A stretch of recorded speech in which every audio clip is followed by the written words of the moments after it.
What's going on, everybody? This is Danny from Slow Restoration, and today we are working on my 2004 GMC Sierra 2500 HD. We are going to install these tie rod sleeves, and it looks fairly simple. I believe the hardest part's actually done, taking the big tires off. So we're going to back this nut off, break the tie rod end loose, remove the jam nut, actually just loosen the jam nut, count the turns it takes to remove the outer tie rod. The sleeve slides on, you screw this on, screw your outer tie rod the same number of turns back on, and then this is going to be your new jam nut, and it will also support this thin factory tie rod. So let's get to it. 21 millimeter for this nut. We're going to back that off. There's that. Before I bust that loose, I'm going to break this jam nut off the tie rod sleeve. Doesn't take much to break those loose.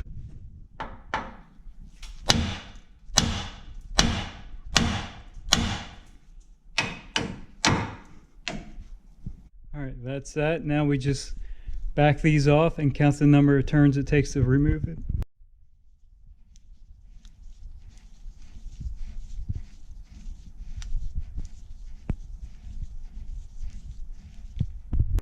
And just like that, that one's off. It took 18 turns to remove that. So we'll set that aside, and we'll take this jam nut off and put our sleeve on there. There's our new sleeve. It's threaded on one end. Just slip it on and thread that right on. You can always put a pair of vice grips up here and use that to keep that from spinning on you.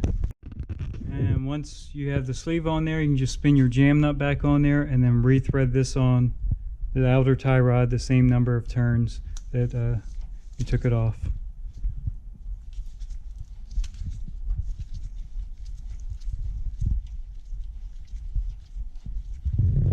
That, thread it back on the same number of turns. You can put your nut back on and tighten that up. It's gonna take 2 hands to do this. And if the outer tie rod spins as you tighten it up like this one did, you can put a nut on the top hex and use a wrench to get it snugged, and then finish tightening it up.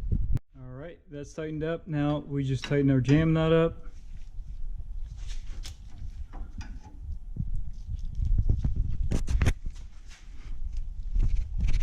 Alright, and then you spin your sleeve down against the jam nut, lock that down.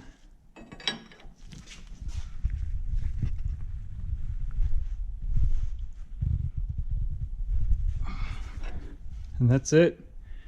Throw a little paint on them. I thought they were coming powder coated, but they didn't, so no big deal, we'll just paint them. And the tie rods are installed. Hopefully at the call out we will be able to do 4-wheel drive boosted launches on the two-step. That should be really interesting, so we'll see how that works out.